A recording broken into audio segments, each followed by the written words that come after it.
My name is Donella Caspersz. I'm an academic working in the business school in the management and organisations discipline, and with my colleagues Professors Farida Fosdar and Loretta Baldassar, we are the conveners of the Migration Update and have convened it for the last 3 years.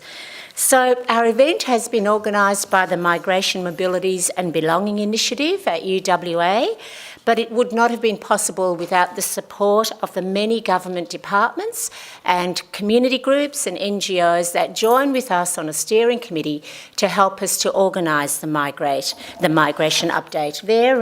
They're all noted in our program here on the back in terms of all their wonderful logos.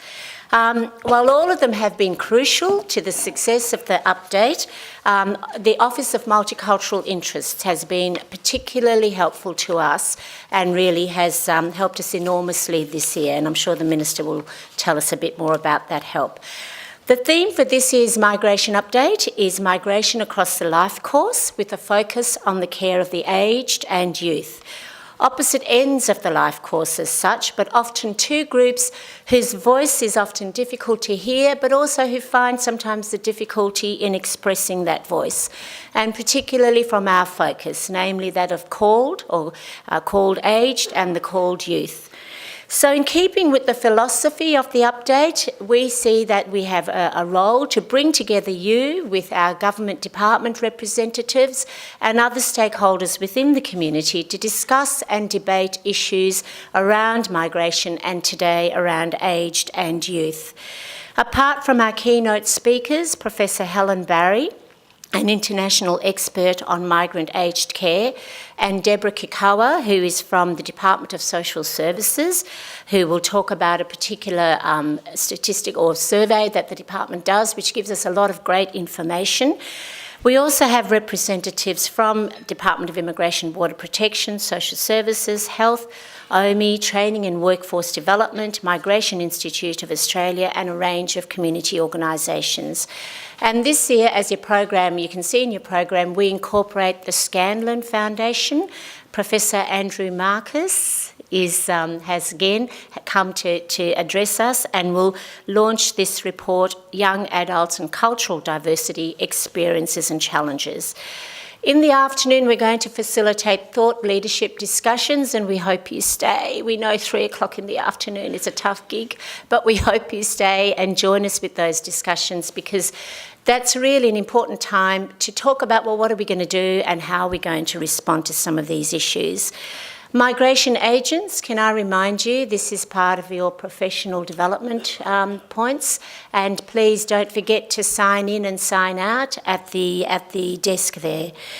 Migration is a hot word in the discourse of government and other policy makers, but often the focus remains at the level of what it means for the economy. Our last 2 updates have pursued this focus where we've looked at labour migration, and today we've really switched the lens a bit in terms of looking much more at the social issues, particularly youth and aged. Obviously, if society isn't working well, the economy doesn't work well, and it's a two-way street. We've broadened the activities of the update. We've been very ambitious. Yesterday, Helen Barry held a masterclass in the business school to which over 20 people attended. Tomorrow, Deborah Kikawa is holding a masterclass tomorrow and on Friday, and we've got over 50 people attending those events as well. So it's been an update week, and we conveners would like in advance to thank our volunteers for their help in organising these events, but mostly our lovely Catriona Stevens down there, without whose help it just would have been impossible. Thank you, Kat.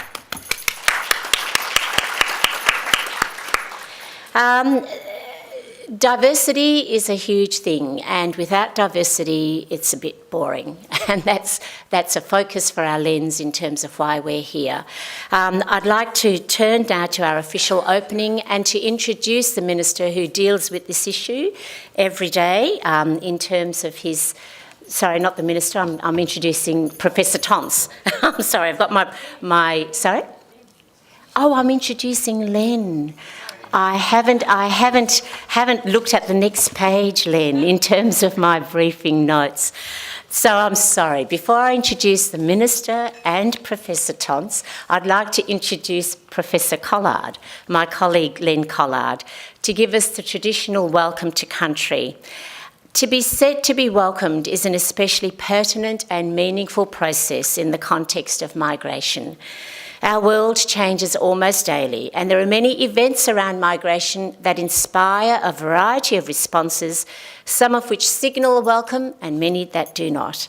The Aboriginal welcome to country is a ritual that brings the head and the heart together over Australia's own histories of welcome and unwelcome, and is an especially appropriate way to begin. So welcome, Len. Thank you very much indeed.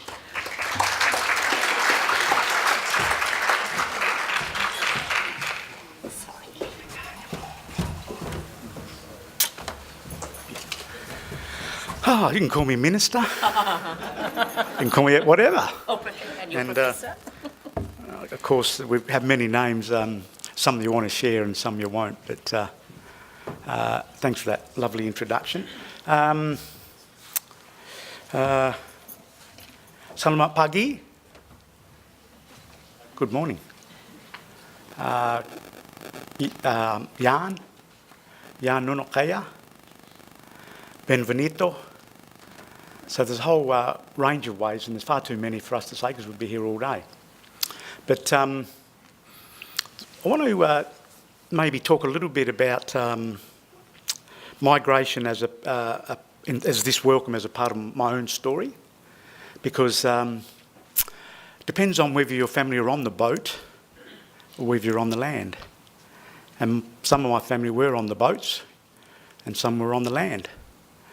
And of course, my Irish ancestors came out as free settlers, worked with the colonials, and my convict ancestors came out in the chains. And of course, my Noongar ancestors were standing on the beach wondering what's going on. These boat people turning up on our country.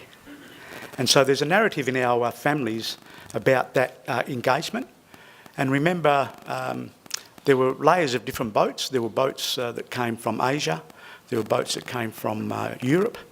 And some boats stayed in an enforced way, i.e. in the Dutch scenario and the Portuguese, when they crashed their boats on the west coast, they ended up staying here and were assimilated, and both emotionally, physically, and economically into the Noongar world. And so when the English came, they said they saw people whom weren't black. They said they saw Aborigines that had white hair or flaxen coloured hair, and they didn't have black skin. So the idea about immigration and assimilation into our country has been a matter that Noongars have undertaken a long, long time ago. In the more recent period, when the British came, uninvited, they put up their flags and they came into our backyard uninvited and colonised our land, which is a matter that's still yet to be resolved. The thing about it, though, is as we get to know the country for the immigrants, let's remind ourselves that Noongars and immigrants have always worked closely together. Certainly in the early exploration period, when forest and there's forests are everywhere, forest and grey and others, bustles and whatnot in the southwest went out into the landscape, they were going into an unknown lands. Terra incognito. Trouble was, the lands were already known. The lands were terra cognito. And so today when we sort of think about what's the legacy of the journey, we see it in our language, the way we speak. So I want you to put your hand up if you can tell me if you speak Noongar, the language of this place. Nono kada kare nyebut ngan darana, nono kada yau kolin net nyonga buja nyon balangan darbut dongelbert. But in actual fact, I'm going to prove a point here that in actual fact you already are being assimilated through our language. For example, does anyone know what the Noongar name, or the English name, sorry, for those little furry critters that hop around at Rottnest Island? Can anyone tell me the English name for it? No, that's the Noongar name. Can anyone tell me the Noongar name for the tree called a chewit? What's the English name for it? A chewit. Because that's a Noongar name. And so already we're assimilated in the way that we speak as Australians. I went to England once, and I've been to other places, but when I was in England, the English didn't understand what I was saying. And then I reflected upon that and thought, we can have a dialogue, but the problem is in my language, my Australian language, there's an awful lot of Australian words in it which come from the Aboriginal languages. And so I promised to people that I'd never say I'm going to speak English again to you, because I don't speak English, I speak Australian. It comes from English, it comes from a whole range of languages around the world. And the thing that created this discourse and corrupted the English, certainly in this part of the world, was the Noongars. And so when we think about migration, and we think about the social values and the way that we engage one another, always remember that one of the most powerful contributors to making us as Australians today is not about what colour you are, or what creed, or what religion, or whatever, because that's all given. But one of the primary modes is communication. That's a powerful social example of the way that Noongars have been engaged in a very powerful, cutting-edge way to make sure the people that come to our country learn to speak our language. And I know when I've travelled around the world, and when I travel to Indonesia to speak Bahasa, and when I go to the island of Lombok, Sasak, they are the languages. And so when I go there, I attempt to endeavour to speak in the language of those peoples. I'm not in Australia, I'm not in the Noongar lands, I'm in their country, and they're the social values which I believe makes us aware and understand about the challenges for migrants, but also the powerful relationships that you've built around words and meaning. Now, part of the process for me when I do the Welcome to Country, because the Welcome to Country is an international diplomatic matter that all countries engage in. And in the Noongar world, when we have important gatherings like today with the migrant networks and leaders, I like to exercise that capacity. Now, Freda, who's the most senior organiser? Or who should receive the special... Me. All right, Donella, she's always there, floating very close, and is always a big supporter of mine. And so, Donella, officially, I brought a little, a message stone. And in our world, the message stone is about good luck, and it's also just to remind us about activities like the Welcome to Country today. And it's sort of like, do you know what a letter of introduction is? Do you understand what that is? Yeah. Or maybe a passport. Do you understand what a passport is? So, Minister, we Noongars kind of end up being the Minister for Migration too. So I want you to take this, Donella, as the message stone, just to remind you about our event today, and treat it as a blessing, and really a stamp of the Noongar Booty, or the bosses of the country, to say, yep, you're welcome, and that gives you the permission to engage in the conversation and unpack those complex social matters around migration, and from young people to old people. Thank you.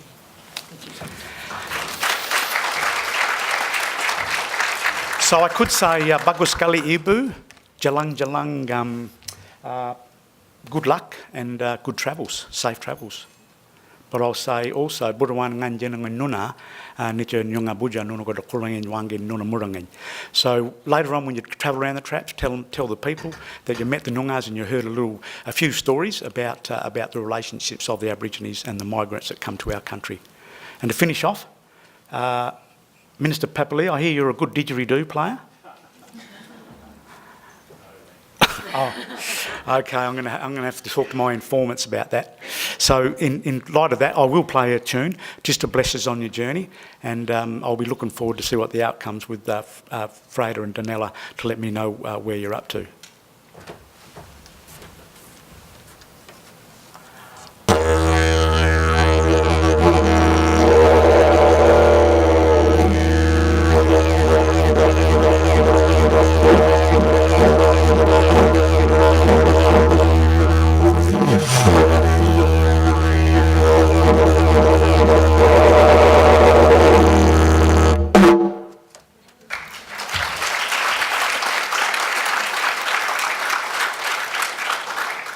So just to say that Buruwan Nganjenang Nuna means I'll see you next time. Thanks so much.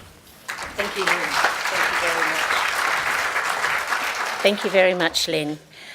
I would now like to introduce Minister Papalia. Farida and I met the Minister when we went to his open house at OMI last year, and we cornered him and we said, Minister, you've got to come to our update. And he kind of looked a bit blank, but he came. He's here. So welcome, Minister. The Minister was elected to the seat of Peel in February 2000, then elected to the new seat of Warnbro in September 2008, and re-elected to that seat in 2013 and 2017. He held the shadow minister. He was the shadow minister for Tourism, Corrective Services and Defence Issues. And upon being appointed to the ministry in March 2017, Minister Papalia assumed the portfolios for tourism, racing and gaming, small business, defence issues, and of course the most important, citizenship and multicultural affairs. Welcome, Minister, to the update, and can I invite you to say a few words? Thank you very much.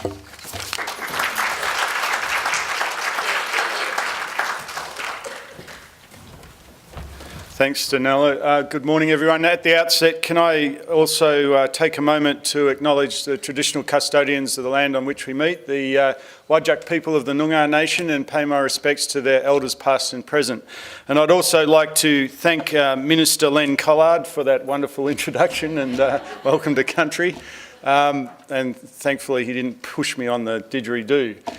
In advance, I do have to also apologise in advance because I've got to shoot through shortly. I've got another event in Parliament sitting today. But I'd like to thank Matthew Tonts, Executive Dean, and our host, I think, on behalf of the University of WA, and congratulate UWA for this initiative, and in particular Donella, Farida and Loretta, and the migration and mobility. Migration, mobilities and belonging. Migration, mobility and belonging. I was going to say migration and belonging research cluster and your initiative in promoting these conferences. I've got to say, I wasn't elected in 2000, it was 2007, so I'm not that old. But I've been in Parliament for the better part of 11 years now, and it's pretty obvious to me, or it's been pretty clear in that time, that in Western Australia, state governments don't really do evidence-based policy development that well. Research is not always front and centre of driving policy, and that is a significant weakness, and I really appreciate witnessing this sort of opportunity for a focus on academic research, academic rigour around things that lead towards good policy. That's why it's good to see, and I'm very supportive of the Office of Multicultural Interest, and Kim is here, supporting this event. We provide a little bit of funding that assists people from cold communities to be able to attend at a bit of a reduced rate, and that's a good thing. We've also got some art at the back of the room that was done as part of another OMI initiative earlier in the year, so please take a look at that. I'd commend you on putting some rigour around assessing the challenges associated with culture and language as for people for migrants who are coming to our state and integrating into our community, and as they age, confronting the difficulties of aged care. And it is a wonderful thing to see the unions associated with providing that aged care here, represented here in the room, and discussing that matter. But I would finally, I think, just say it's a tremendous thing to see some degree of rigour associated with all of these matters that are confronting us in the migration field. As Donella said at the outset, it's a bit of a topical subject. I think the tenor of the debate around migration has been eroded significantly in recent times. We're well overdue for a much more mature discussion about the benefits associated with migration and the strengths and positive outcomes associated with diversity in our community. And we're willing to engage in that debate and try and elevate it a little. I certainly take every opportunity I will get in this role as the Minister for Citizenship and Multicultural Interests at state level, and certainly confront any further attempts to lower the tenor of the debate in our state and particularly in Parliament. But this sort of event, this sort of focus and concentrated discussion around good policy or the need for good policy in the field of migration will assist government, and I look forward to seeing the outcomes of your conference. So congratulations, enjoy the day, and I'll see you all again soon. Thank you. Thank you, Minister. Thank you very much, Minister. The Minister, as he says, has to leave, and we thank you for giving the time to be here, Minister. We very much appreciate it. Thank you very much. I would now like to introduce my colleague, Pro Vice-Chancellor, Executive Dean of the Faculty of Arts, Business, Law and Education, Professor Matthew Tonts. He's our boss in terms of Farida, Loretta and mine, our boss, but he's here to really officially welcome you on behalf of the university. So thank you very much, Matthew, for being here.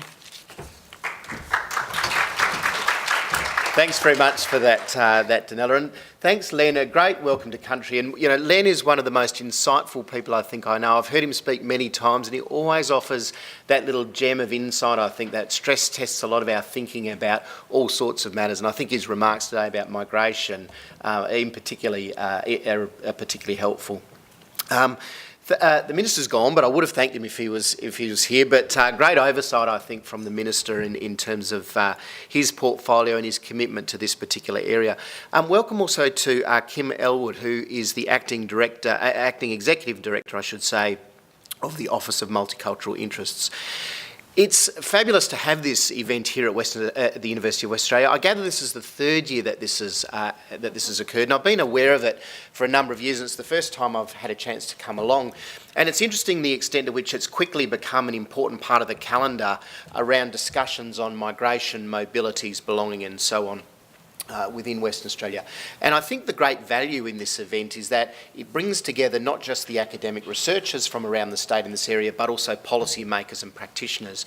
And I think that's really important in terms of that intersection of policy, practice and research, as well as the debates that happen at the intersection of disciplines. And many of you are from all sorts of different disciplines that I think offer important aspects to the debate. My background is as an academic working in geography, and much of the work that I do has traditionally focused on issues around migration, but from a very quantitative perspective. So I obsess about things like migration rates, birth rates, dependency ratios, age-sex profiles and so on. And while I find that fabulous and fascinating, what it of course does is it often strips the really rich social and cultural context of migration and mobilities away from the story. And I think the really nice part of the event today is that you build that social context and cultural context around the question of migration and mobilities and so on. And of course, the richness that comes from that is not just in understanding migration and mobilities, but also addressing fairly deep policy questions. And I was really quite intrigued as to the focus of today's discussion, which is really around, I guess, social inclusion across the life course. And as a geographer, I guess I've always been interested in the questions of space and place.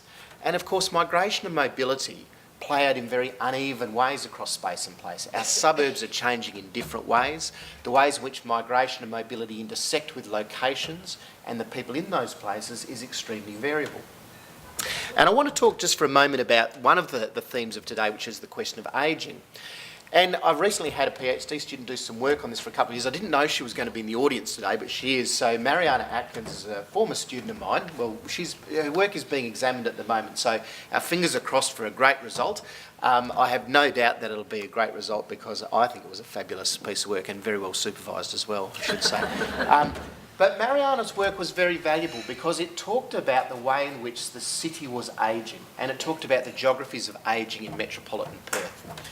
And what it did is it looked at not only the sources of migrants and the destinations of migrants, it showed that we not only had this significant issue of ageing in place, we also had a very mobile ageing population. What Mariana's work did, though, I think exceptionally well, was to take the story beyond the data and to say, what does this mean for the people who are experiencing life in our suburbs as they're being transformed through processes of ageing in place, or the mobility of an ageing population. And what she drew attention to was the need for novel policy solutions, novel forms of practice around all aspects of urban life, from transport to housing to service provision and so on. Where Mariana's work sort of ended, though, was in the intersection of migration, mobility and ageing with international migration, ethnicity and so on. And I think that's a great part of the story that can be picked up today, is to understand how this mobile and fluid and transforming metropolitan and indeed regional environments are unfolding over time, but what are the novel policy solutions that might be put into place that address these things. And I think that's the wonderful opportunity for today. So with that, welcome today. I'd particularly like to draw attention to the support of the Office of Multicultural Interests for their support of this event, as well as the Scanlon Foundation for their support. So thank you to both of those organisations. Please enjoy the day. I'm really interested to hear where you get to with your discussions and deliberations, and all the best for the next 12 or so hours. Thank you very much, Matthew. Thank you. Thank you. Thank you very much, Matthew. We must note your address for our, maybe as a keynote for our next migration update, Matthew.